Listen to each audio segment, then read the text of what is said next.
I started out as a very skinny kid, and ever since I got my first pump in the mirror, I wanted to develop a cool, lean, attractive physique. A physique that wasn't too big, but well proportionate and lean. A body that resembled those of movie stars and statues of Greek gods. It took some time, a ton of trial and error, a lot of consistency, but I got there eventually. And looking back, there's so much I could have done differently to get here a lot quicker. Truth is, it's actually pretty simple. Not easy, but simple. So in this video, I want to show you everything you need to know to train for aesthetics. Being aesthetic comes down to two things: proportionate muscle development and being lean. If you're lean but don't have muscle, you're just skinny. If you've got proportionate muscle development but you're not lean enough, you're covering all the good stuff. And if you've got muscle, you're lean but you're not proportionate, you'll just look big but not aesthetic.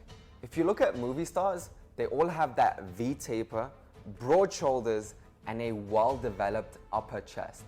These will be the key areas you need to focus on if you want to become aesthetic. However, before you do that, you first need to build a solid muscle base. The main driver for muscle growth is tension. You create tension during resistance training when you stretch and contract the muscle under load. This tension is at its highest when the movement involuntarily slows down during the last repetitions of the set. So to maximize muscle gains, you want to aim for as many of those reps as possible, which is why it's crucial to push yourself to or close to failure.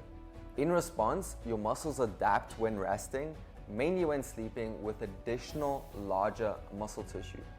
Given you stay consistent, the resulting cycle of tension and adaptation eventually makes your muscles bigger and stronger. You can maximize tension in 4 different steps. Now, every step is crucial to understand to maximize progress. Firstly, your lifting tempo. So unlike most people who just swing the weight back and forth, you actually want to control the movement.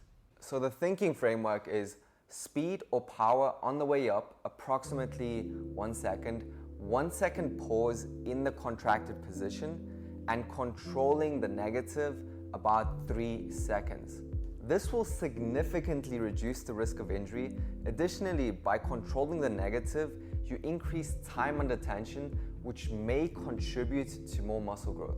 Next up, we have something I learned way too late, and that is developing a proper mind-muscle connection. What it means to have a proper mind-muscle connection is thinking of actively engaging the target muscle as you perform the movement. What I like telling people is think of contracting the muscle, and as a result, the weight lifts, as opposed to just mindlessly lifting the weight, which will increase blood flow to the target muscle, which will allow you to perform better in the gym. Recent research has shown that the muscle best responds to growth at the fully lengthened position, which is why it's pivotal to stretch the target muscle as much as possible. This means at least parallel to the ground with squat type exercises. With dumbbells and machines, go as far as your body allows, really until you feel a deep stretch in the muscle. And finally, you need to give your muscles a reason to grow and adapt. And the best way to do this is to apply progressive overload. All progressive overload is increasing the workload over time by either increasing the reps, the weight, or controlling the negative or eccentric portion of the movement a lot more. So once you've built that solid base, that foundation, you will get a better idea of how your genetics are playing out, and then based on that, you just double down on your weak points so that you don't just look big, but also aesthetic. Again, the main areas you want to focus on are the upper chest, the shoulders, and the back. When it comes to the back, mainly focusing on the lats so you can develop that wide V-taper look. Now, to avoid hiding all the gains, you need to get lean, which is where your diet comes into play.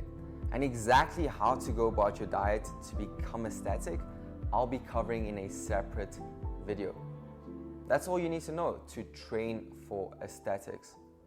I'll see you in the next one.